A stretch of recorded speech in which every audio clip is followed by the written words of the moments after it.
Welcome. Hi, Sean, Phil. Good to see you all coming in there. Good afternoon, everybody. Good afternoon. Do feel free to pop your cameras on so we can see everybody's lovely smiley faces.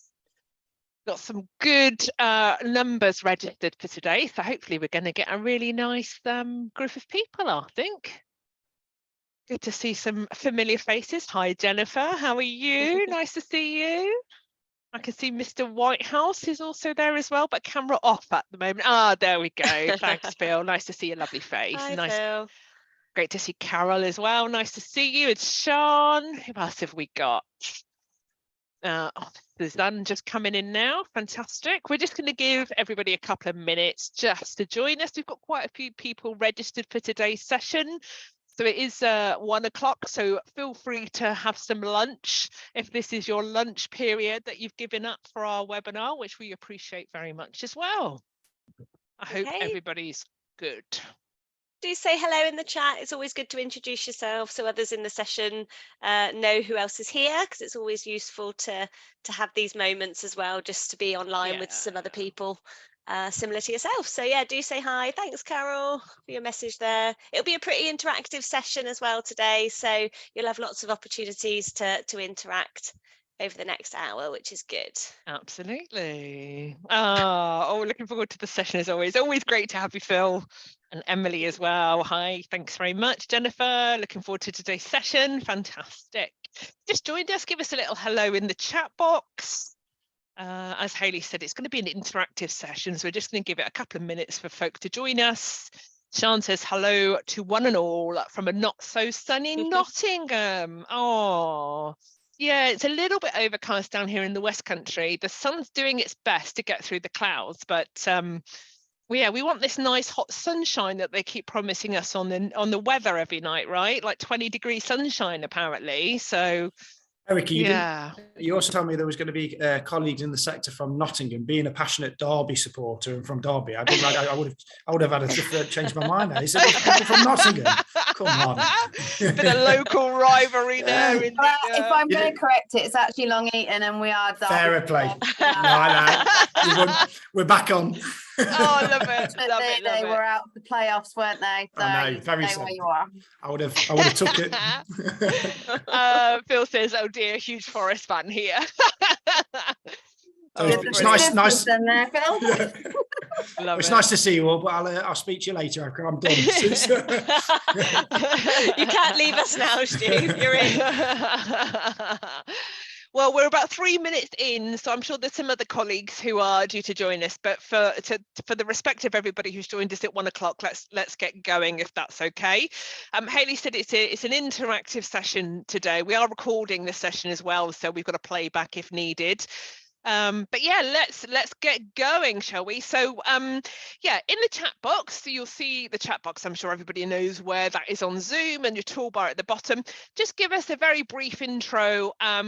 What you're looking for today out of today's session, and how will you use it? Gonna give us that. Don't give us war and peace in the chat, but just give us a couple of words. If you've already said hello, when will you use what you're learning today? And how are you going to use it? Just give us that in the chat so we can get a feel and make sure everybody gets what they need out of today's session. You've kindly given us an hour of your time, so let's make sure we meet the needs of everybody there. Don't worry about war and peace. Don't worry about spelling or typos or any of that stuff.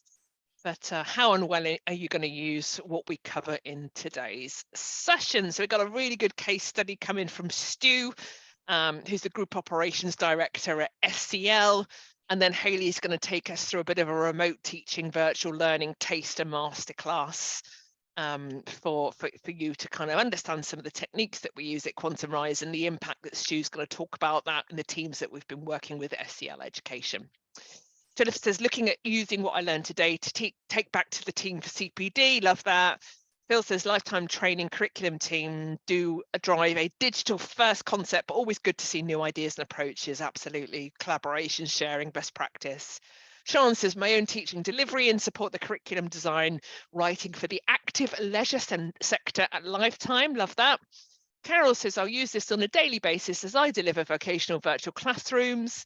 And Emily says, lifetime, looking for ways to change the perceptions of digital learning as a fantastic resource and make our classroom amazing, in capital letters.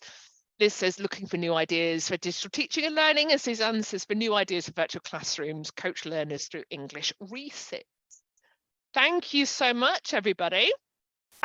We are just going to do a very quick introduction to Quantum Rise. We'll then introduce ourselves and we'll be handing over to Stu very shortly. It's not just what we do, it's very much how we do it. And you can't really compare the virtual classroom to the face-to-face classroom. They're two completely different environments.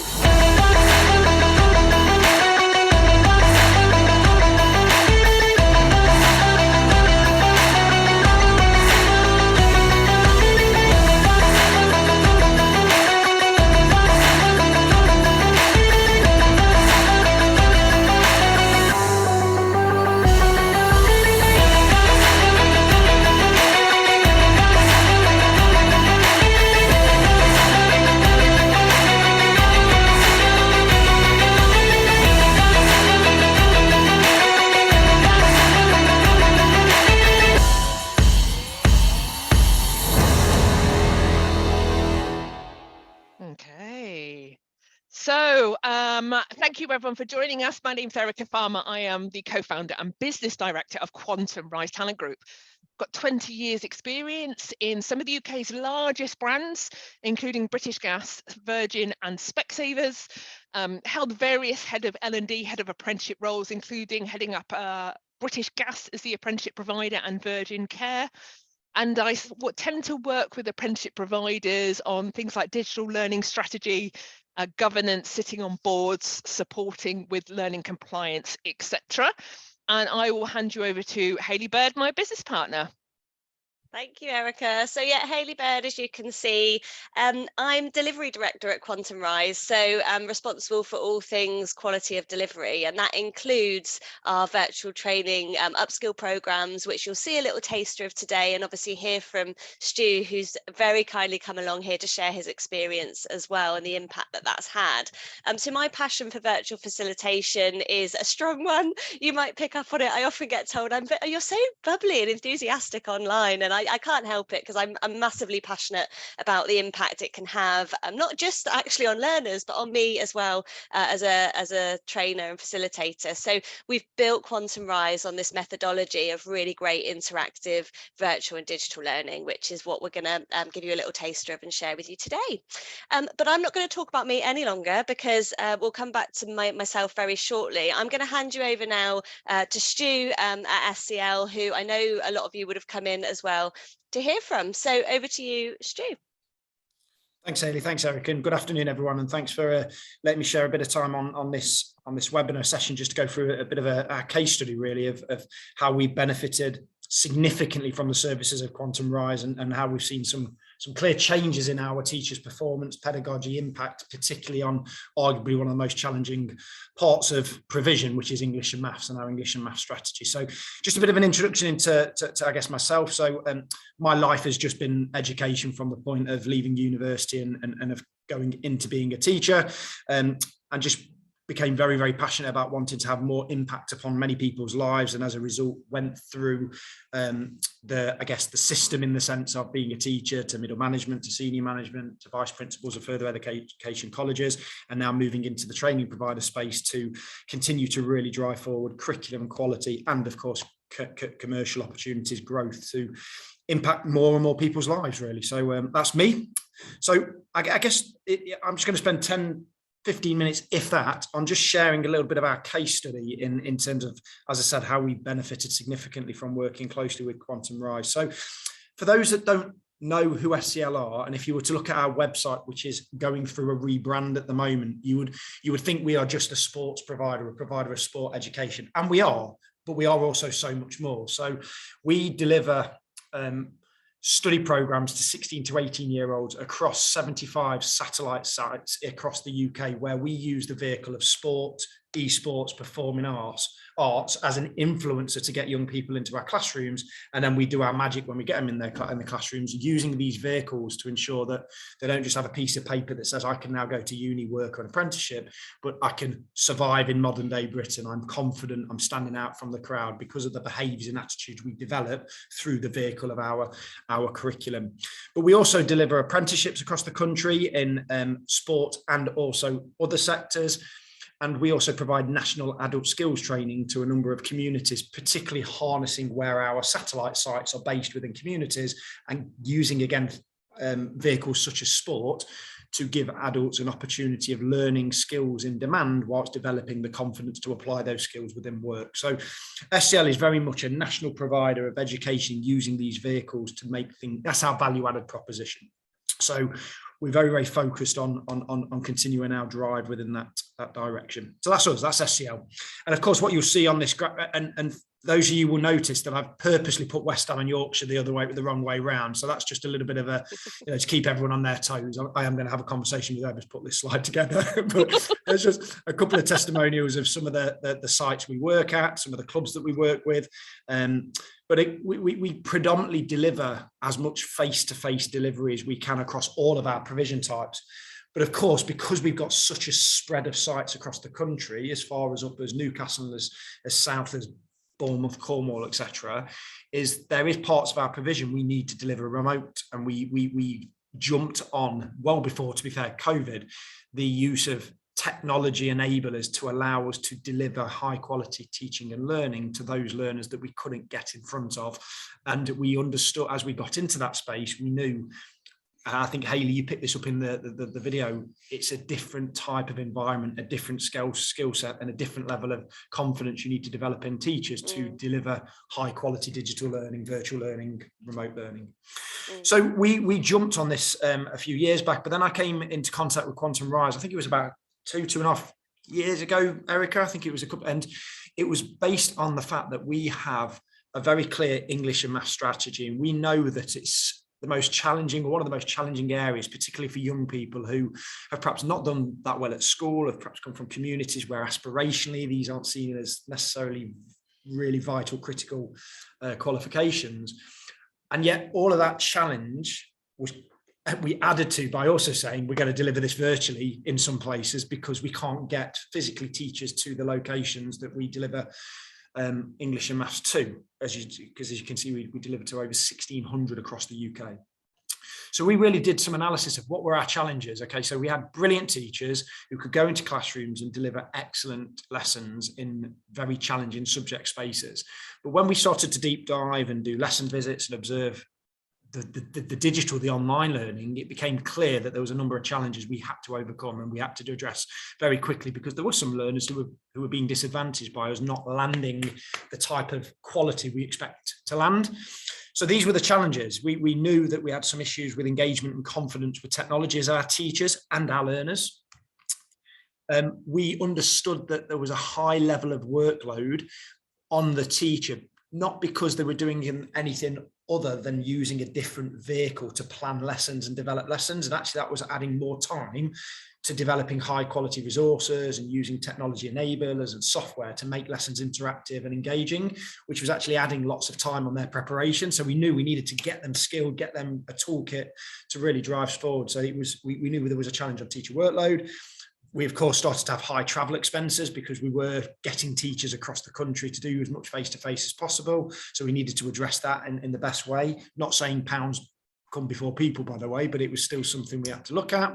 And then there was the environmental impact and the fact that people were in the cars and they were using public transport or their own transport to travel miles to get to centres. So we did analysis, and these were some of the challenges that we thought, well, we need to really think about how do we upskill our teachers to overcome these challenges so our learners get the best quality pedagogy in those, whether that's on screen or in a physical space. So we engaged and invested in the three, and correct me if I'm wrong, Hayley and Erica, but it was the 3-day, 3-session workshop. So I know some of you today have put in your chat, you've come today for some CPD. I cannot stress the importance of, if you're serious about this, that you go through that 3-day process, because getting some ideas out of here versus 2 really intense high quality sessions with Hayley on how to enable staff to be better at using online tools and technology and developing their skill and craft of teaching through this type of methodology.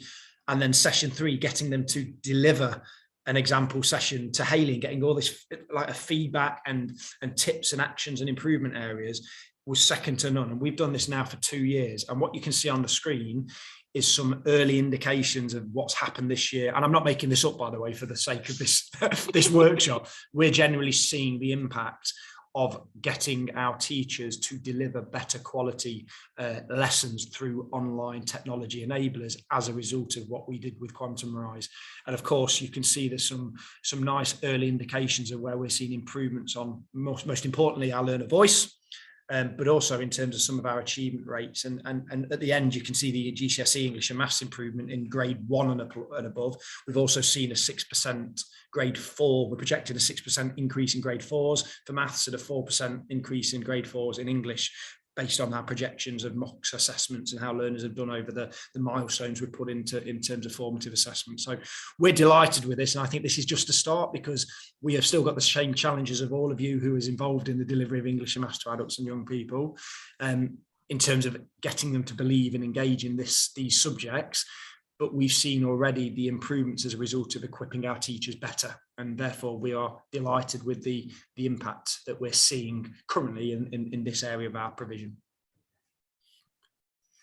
And I just included a couple of, to be fair, I included more, but because there was so much positivity, but I think we distilled it into 3, decent quotes, I guess, from our teachers who went through the 3-day program. And I can see Hayley is brilliant in bright red, and but we'll do go with that. But it was generally, yeah, too right. But generally, it was listen, teachers. It's sometimes challenging to get our busy teachers to engage in CPD or see the value of some CPD. The feedback we got as a result of putting them through that 3-day 3-session process was phenomenal, and it invigorated our teachers to go out and try new things. And the amount of teachers that did then go on and continue to practice and play and take risks, and therefore it's had a positive impact. So yeah, that's I think what I wanted to share from a case study is, I'm personally delighted, and I couldn't recommend Quantum Rise highly enough. But don't just do the 3 days. If you're going to invest in it, do the courses, because that's the benefit you get over that longevity of impact. I think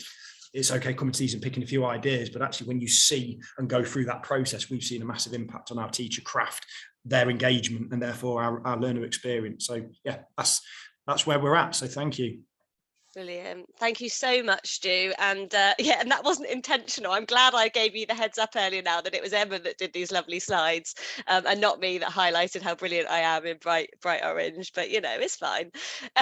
It's been great to hear from you, and and credit to you in some of this stuff. We were talking before this session, and this isn't a silver bullet. It requires commitment and investment from organisations. But when you look at the impact there of bringing everybody on this journey, I think it's phenomenal, really, in terms of the impact that you're starting to have in the organization. And that's what really matters to us when we're working with our clients, is actually what can we use this, because ultimately it's 6 hours, it's not even 3 days, it's 3 2-hour sessions, it's 6 hours. How can we use it to the best effect for the biggest impact? So thank you so much for spending the time today talking us through that as well. Pleasure.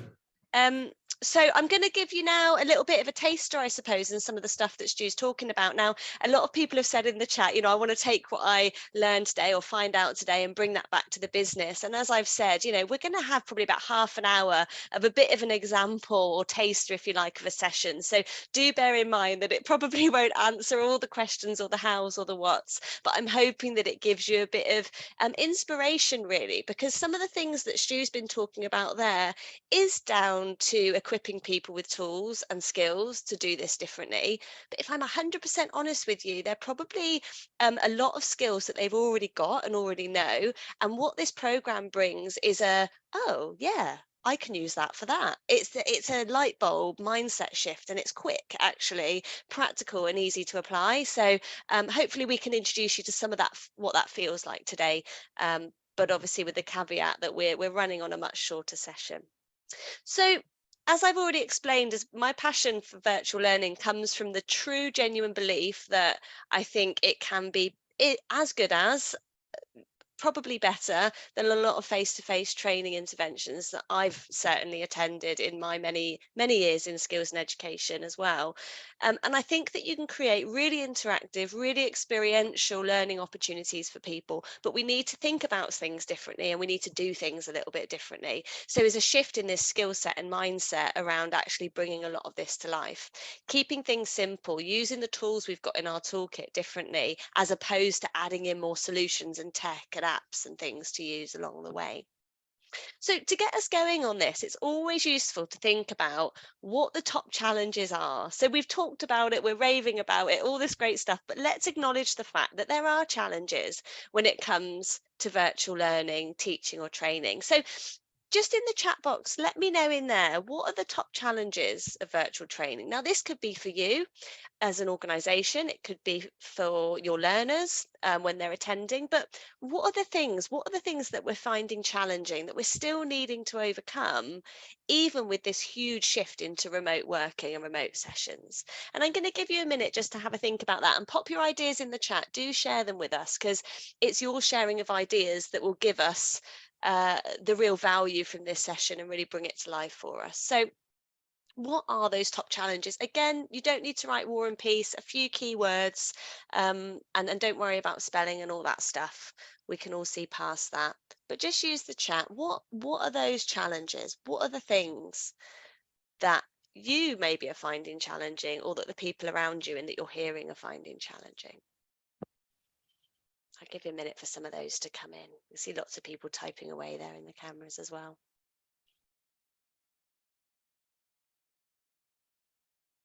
And it's interesting with this, because we often hear quite a few similar challenges start to come through as themes. Thanks for that, Phil. Learning coaches believe the face-to-face environment the face-to-face and remote approach is the same.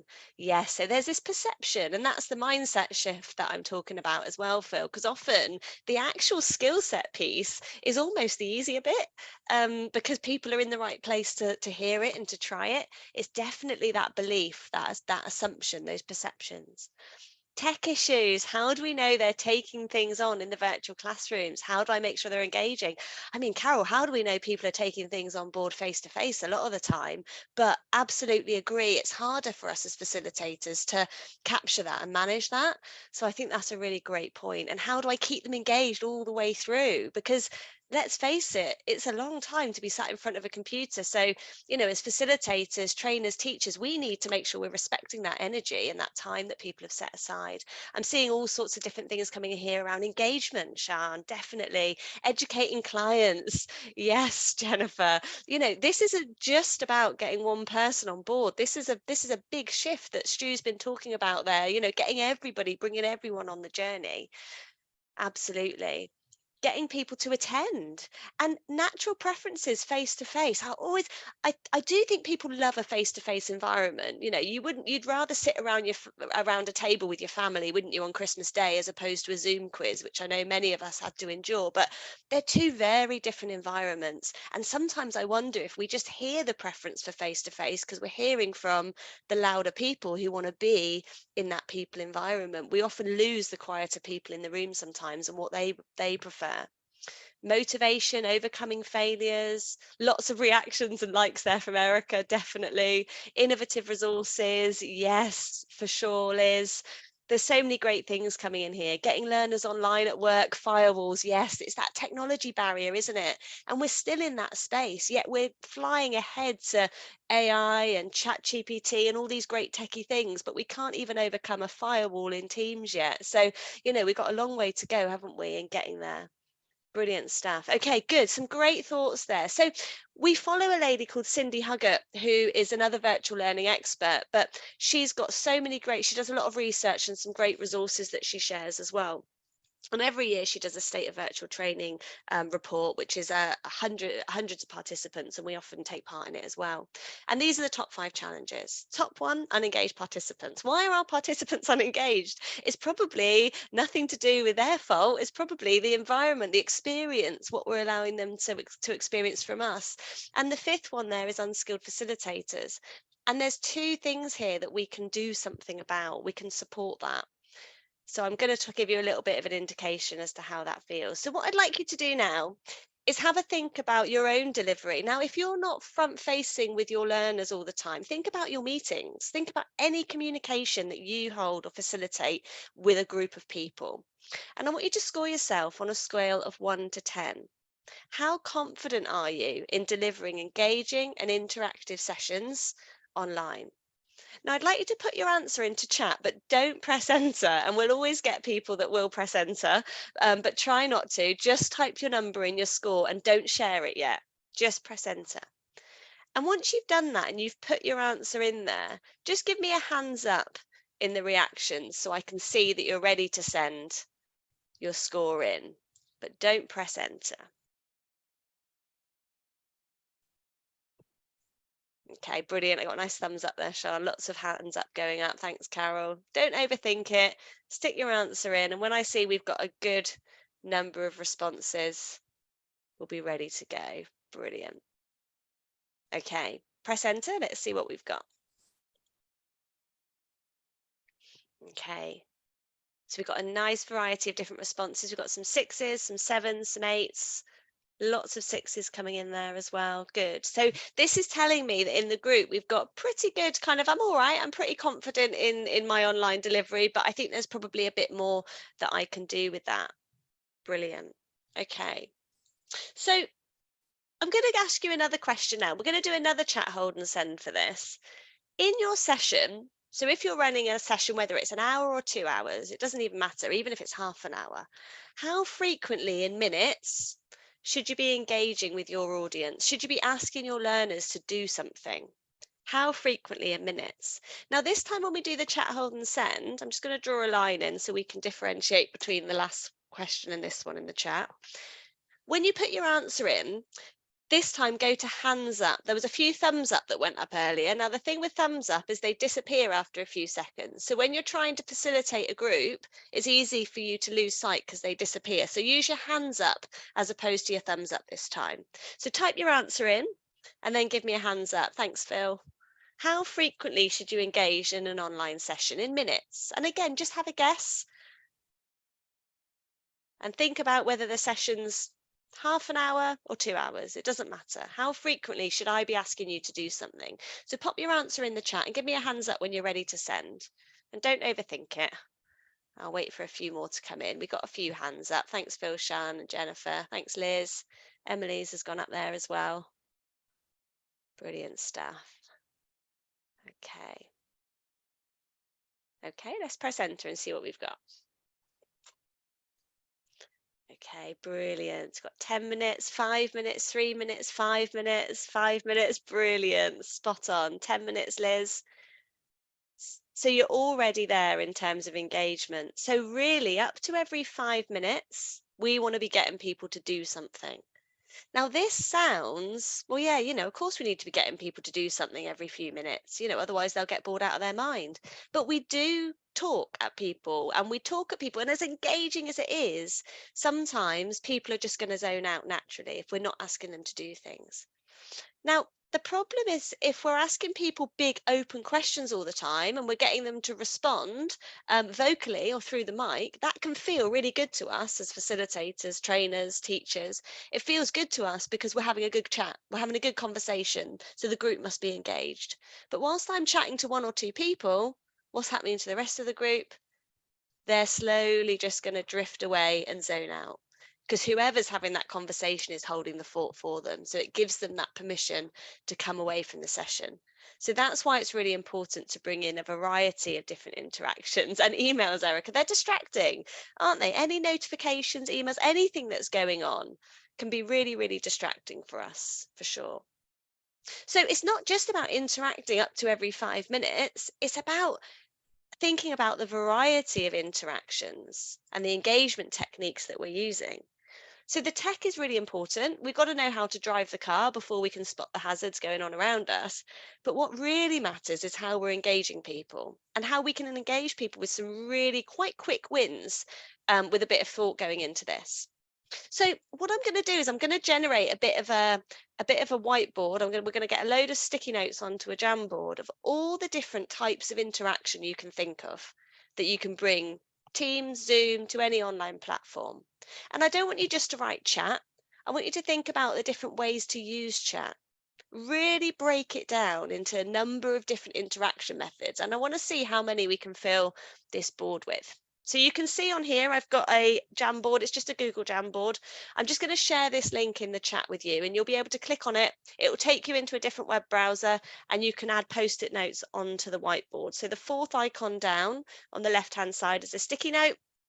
You can just type in your answer into the sticky note, save it, and there it is. It's really simple, and you can make it bigger, you can make it smaller, and you can delete them as well. So that's all we need to use on here. It's pretty straightforward. If you struggle to get onto it for any reason, so for firewall, Sian, I know you mentioned, if we can't get onto it, please don't worry, just use the chat box. It doesn't have to be on Jamboard. So if you can get onto it, great. If you can't, just let us know your thoughts and ideas in the chat.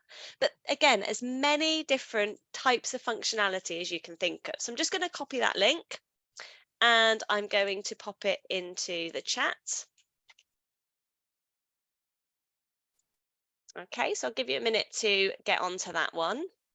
And once you're on there, have a play around with it. There's 2 points to this exercise. One is to see Jamboard and what it can do, and how easy and intuitive it is actually to use, but also to think and brainstorm as many different types of functionality as possible. What have I got? What can I access? What can I use when I'm online to create variety, to keep people on their toes, to keep people involved?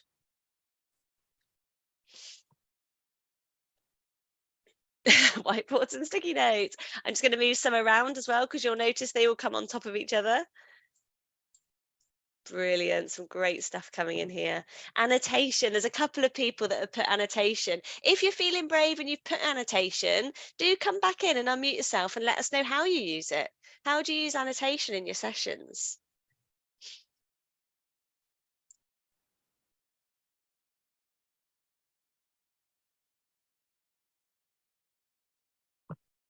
In some of my virtual classroom, I do have some mix and match. So I just ask them to use the pen and just put back the letter with the numbers. And yeah, it's just all circles round. But yeah, I use the annotation a lot because I'm very visual. So I like to highlight stuff and use the annotation, but I really encourage learners to use it as well. I think that's just a good way to, it's just another way for them to talk to me or to communicate with me, really. Yeah. Absolutely, Carol. It's variety, isn't it? It's another way for them to get involved, and they might just find it a little bit more dynamic than going into the chat every time or unmuting and coming off the mic every time. So it's just giving another option. I think that's great. And the great thing about annotation, and this was a real light bulb moment for me really early on when I started running virtual sessions, is the ability to be as creative as you want to be. Because actually all I have to do is create a slide which people can do something with, and annotation opens up so many opportunities as well with how people can interact with it. So I'm going to share with you an example or two today of how we use annotate. Also, you can use annotate in Teams now. So if some of you go to Zoom just for the annotation tools, you've got annotation in Teams as well now, which is really useful and a big step forward. That's been a bit of a game changer for me. Brilliant. Thanks, Carol, and thanks for coming off mute as well and talking through that a bit. So again, we've got some more brilliant stuff coming in here. We've got chat, hold and send questions. I love a bit of chat, hold and send. The benefits of chat, hold and send are you get a real true diversity of thought because people can't copy each other's answers. But also where you might have a few learners that you think you might be losing, a chat, hold and send is a really safe way to look at full engagement in the session as well. And they're quick, they're easy, people catch on to them easily. A great little tool. And something that hopefully you can take away from the session today.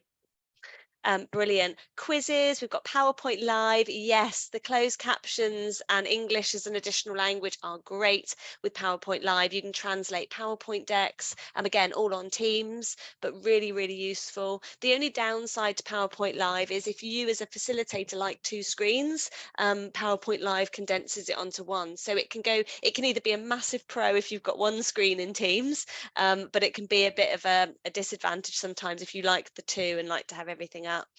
Word clouds are great. Stickers, I'm seeing lots of Teams functionality coming in here. That's obviously where we're at, isn't it?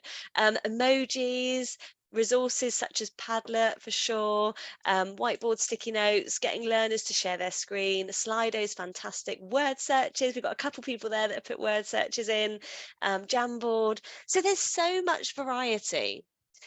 So what I'm going to ask you now is to think about, have a look at all of these sticky notes on the slide, and think about, and you don't need to put this in the chat, just write it down on a piece of paper. What percentage of these methods would you use, or would your teams use, or whoever's learner facing in any one of their sessions? So looking at all of these different methods, what percentage of these would you or your teams use when delivering online sessions? And just again, reflect on that. Feel free to share it if you want to in the chat. And just have a think about that, because there's quite a lot there. And that variety will help and support engagement. Okay, brilliant. Now with Jamboard, you can save it as a PDF. So there's 3 dots at the top that you can just download it as a PDF if you want to keep it. Equally, when you now go into Google, into your Google Jamboard app, it will just be there saved for you, and you'll be able to access it on there as well. Although I do delete them every few months, just so I'm not keeping them forever. So just bear that in mind if you're relying on that. Okay, great stuff. So I'm going to come back to the slides now and just share with you some of the tools that we use. And again, it's some of them, you've come up with some and more, but these are the ones that we'll reliably use as well. And Phil, you've put in there, depends on the coaches, small percentage in one session. We've got a number of different comments coming through there as well, and some great points, because it is down to confidence, isn't it? You know, I get people in my sessions, and some of them will say to me, Hayley, I only just managed to log on today, and now you're asking me to do all this different stuff. And I'll always suggest to those people, just take one thing. A chat, hold and send will be a game changer. You know, as we go through the program, you can come back to these recordings whenever you like. So just focus on one transformational thing and build on it for sure, because it can feel overwhelming, can't it, when it comes to confidence? Practice, Phil, absolutely. Brilliant. Okay, so here's some of the stuff that we've got here. You guys came up with it all, plus some, and even more.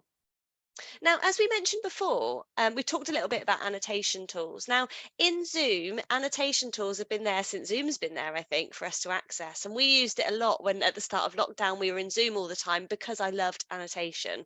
So when it came into Teams, it got me very excited because I realized I could add another level of variety into the sessions. So just go up to the reactions for me again, and just give me a hands up if you use annotation in your sessions, or you've seen annotation be used. And I'm going to ask you in Teams, not in Zoom, if you've seen it or have used it in Teams. Okay, Phil, great stuff. Hands straight up there. Thanks, Shan. Brilliant, Carol. Okay, so we've got a few hands that have gone up there. Add your hand up now if you've used it in Zoom, because we might get a few extras that are thinking, yeah, I've used it in Zoom, but I didn't realise it sat in Teams as well. Yeah, so a few, couple of hands extra that have gone up there with Zoom. Now, annotation is a huge game changer for learning. There's loads you can do with it because it's as creative as you want it to be. So what I'm going to do is I'm going to ask you to have a little go at this word search that I put on the screen, and I saw word searches come up a couple of times on the Jamboard as well. Now, at the top of your screen, you'll see it says you're viewing Hayley Bird's screen, and just next to that, it says view options, and then it will say annotate. So if you click on the annotation, it'll open up an annotation toolbar, and you can draw, you can type, you can stamp. So if we grab a draw tool, have a little go at the word search. Look, Emily and Amy are right on it. They're not wasting any time. Once you've found the word in the word search, do go over on the left-hand side and cross it out so we can see you've got it. And just have a little play around with some of the words on there. Brilliant. It doesn't matter if 4 or 5 people find them at the same time at all. It just makes it look nicer. So you can have a little play around with annotate. If you haven't been on it before, I know probably about a third of the group, I think, put their hands up. So there'll be a number of you maybe that might just want to have a play around with using the tools. Erica's gone rogue. Look, grab. There's always one.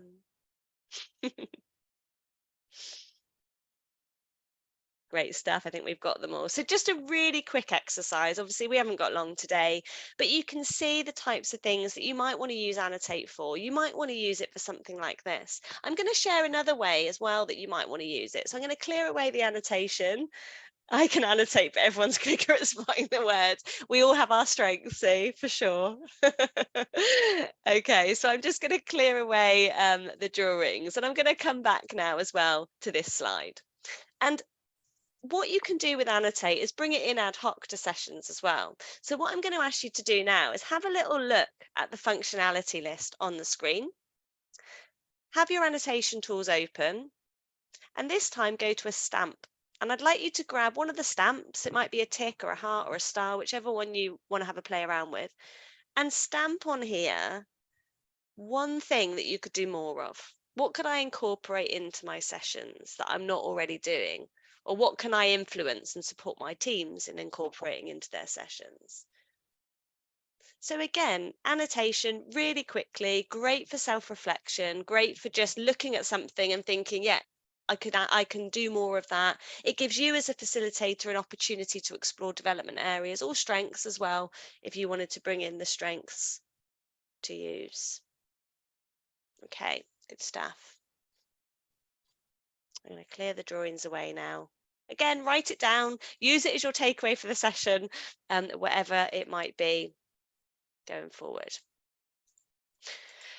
Okay, so we haven't got that long in the session. I'm going to close the session with sharing a quick poll with you and some top tips as well, and also then handing over to Erica, who's going to give a bit of a what next in terms of next steps as well, following on from the session this afternoon. But before I do, let's have a little think about polls. Now, this comes up quite a lot. So whenever I'm delivering online sessions, so bearing in mind, we've probably delivered this program, I would say, to over 2,000, maybe even more now, facilitators, trainers, coaches, teachers. And when we do it, one of the main things that people say they use in an online session is polls and breakout rooms. And they'll be the two things that generally people will bring in. So I'm going to ask you now in chat how you might use a poll, what you might use a poll for, because it's as important to think about all these different methods as it is to think about your reason for using it as well. So what might you use a poll for in your session? That's a great way to poll without lots of setup, Phil. Okay. Having a break. Yes, Erica. Checking knowledge, reviewing knowledge, assessing. This is interesting, isn't it? It's all about to assess, to measure, you know, to look at what people know. But yes, Sian, it could be used as an icebreaker. It could be used to gauge opinion, Emma. Love that. Get the feeling in the room. Where are people at? Yes. As an energizer. We can bring polls in as really short, quick activities, another variety, another method of interaction. And there's so many different ways we can use it. Now, again, in Teams, you can bring in things like word clouds using the polls. I don't think they're there yet with Zoom. I think you've just got like the multiple choice and quiz questions. But there's a number of different ways that you might want to use polls. Love that, Erica. How are you feeling? Engage with your learner. Think about your learner for sure.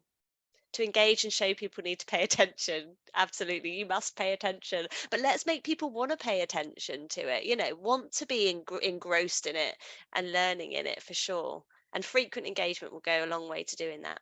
Okay, so I'm just going to launch a quick poll for you now. And I'm going to ask you, which of these answers will have the biggest impact on your online teaching? And you can select as many as you want.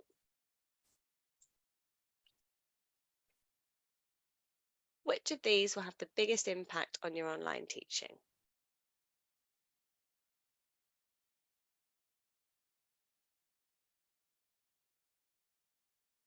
Okay.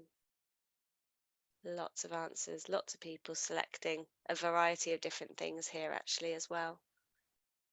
Okay, this is really, really interesting. I'll just give a minute for a few more responses. We've got 9 altogether out of the 14 that we've got in the session. So I'll give another few seconds to complete. Okay, brilliant. So food for thought, and this is going to take us into our top tips that I'm going to close with very shortly. So I'm going to end that poll now and just share those results with you so you can see where people are in terms of what's important.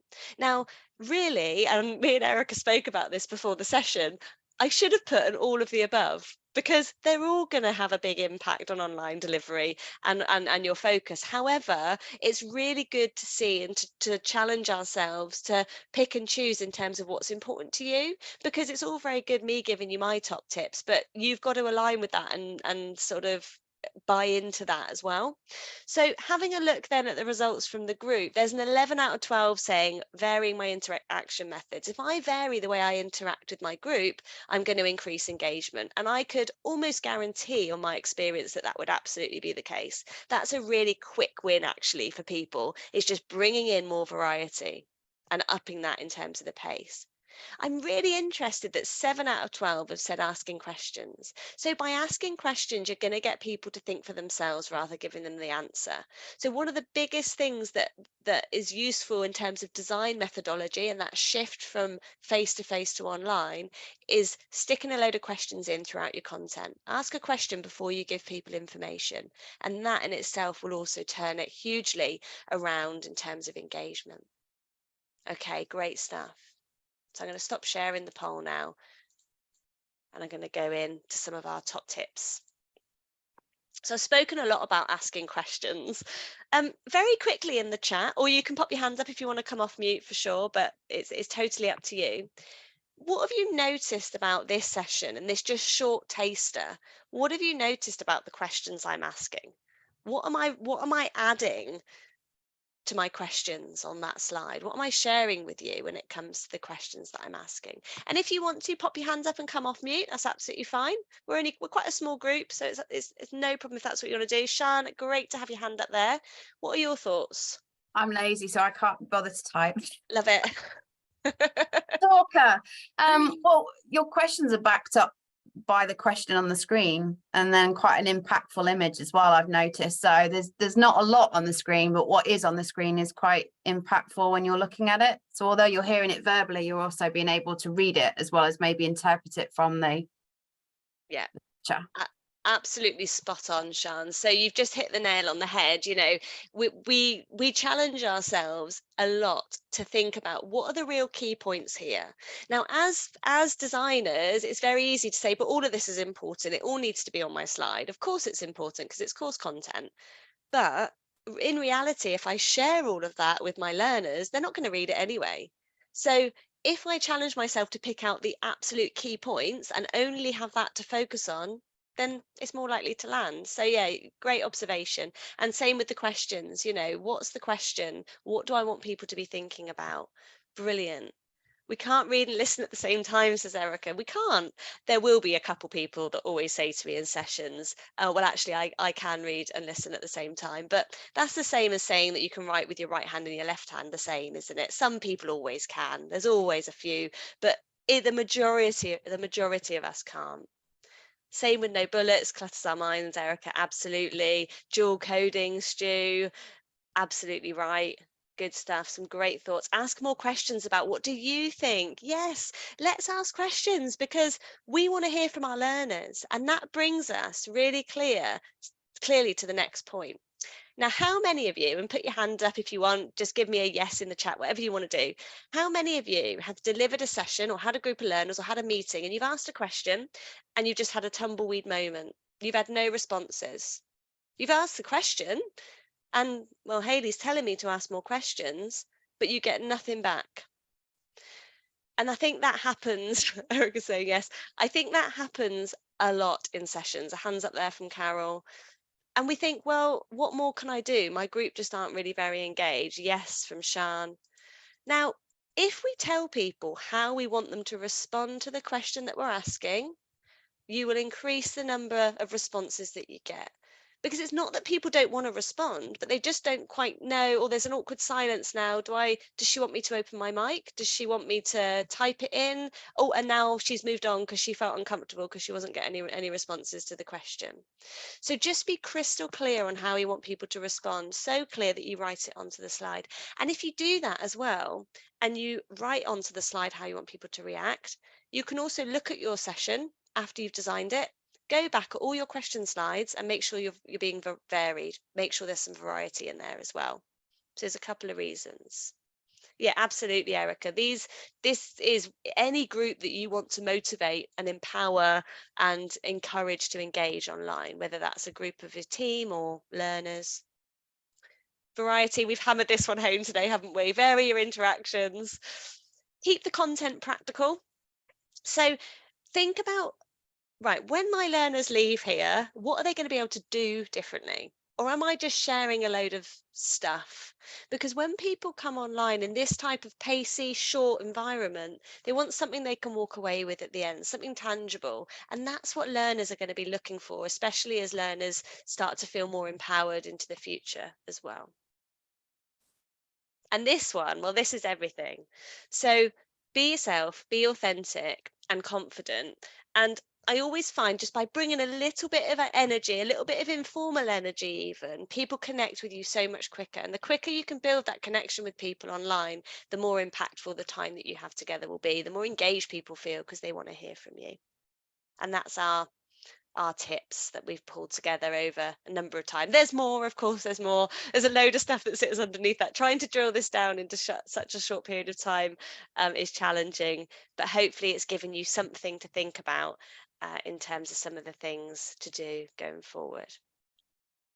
Now, as I close my piece of the session, I'm going to hand you over to Erica, who's going to take you through a little bit more around our program, Design and Deliver an Online Session, which this actually I've kind of just picked and stolen a few little bits and pieces from that to give you this taster. And Erica's going to close the session this afternoon for you. So just wanted to say a great big thank you for your engagement as well.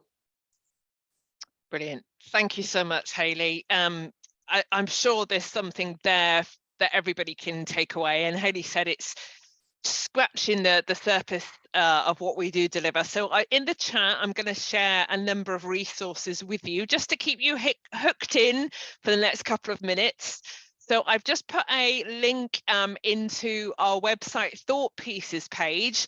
That is a load of free ebooks, blogs, vlogs, information, techniques, tools, practical toolkits, reading and things to absorb when it comes to learning and development, and particularly digital learning and development. There's a ton of stuff there, so I'm sure you'll find something for everybody. And also there's the information on the screen and the digital brochure for our How to Design and Deliver a Great Online Training Session, which is the program that Stu was referencing earlier. This is our flagship program. This is the one that's had over 2,000 tutors, trainers, coaches, assessors, consultants go through, and elicits amazing feedback every single cohort.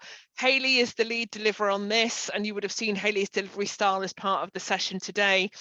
3 light bite modules: maximizing your online engagement, which is 2 hours, designing your online session. So now you understand the engagement techniques you can design for it, which is another 2 hours. And then of course the application piece, which is the micro teach and feedback, where everybody gets an opportunity to redesign and deliver a session based on the principles and get some feedback from Hayley live in the moment.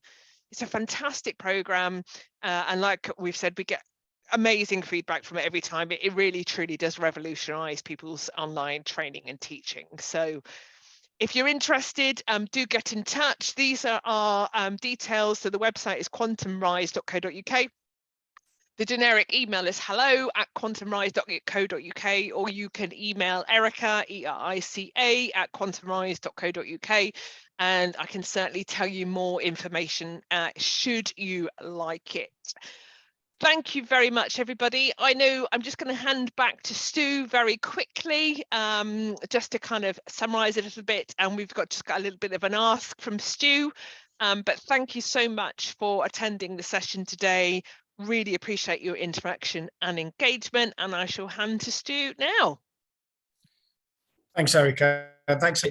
Yeah, and just to extend the offer as well, I'm going to put my details in this chat in a moment. So if anyone wants to contact me directly and get a bit more feedback about those 3 modules based on a provider's experience, I've got no problems with anyone reaching out as well. So yeah, please feel free to. And then just finally, and thank you, Erica and Hayley, for allowing me to kind of just take the opportunity, because we've got obviously providers on the call and providers who work in very similar spaces to SCL, it's a little bit of a cheeky plea that if your sites know that you have some opportunities where your current adult skills non-devolved is potentially slightly underspent, and you're, as a provider, looking at how you're going to address that, it's using the opportunity to say that we've got currently around 200 learners on our books in really vulnerable communities wanting to access some of our adult skills programs that we can't deliver to because we've spent our contract. So if any of your provider is willing to want to talk to us about that, I'm just using the opportunity of talking to colleagues in the sector that there's a great opportunity to reach out to me and have that chat, because it's not about the money, it's the devastation that I can't support 200 odd adults' lives through our adult skills program because we've run out of money, and therefore we know providers still have some left and are even thinking about potentially giving it back to the government if they don't spend it. So if you are aware that you're underspent of your non-devolved adult skills, please give me a call, because we've got learners ready to go. So I know that's completely away from the purpose of this session, Erica and Hayley, but thank you for the opportunity, because it's very rare you get to speak to colleagues in the sector about these things. So thank you, and I'll put my details in now. Thanks so much. Brilliant. Thank you, Stu. Thank you so much, everybody. Really appreciate your interaction, engagement. Do reach out if there's anything else we can support you with. Have a fantastic rest of the day. That's Stu's details in the chat right there, so feel free to take those as well. The recording will be on our YouTube channel if you want to share it with colleagues, so that will go up very quickly as well. You can find the link to the YouTube channel on the website. Thank you so much. Have a great rest of the day, and feel free to log off now. Thank you so much. Thanks, everyone. Have a great day.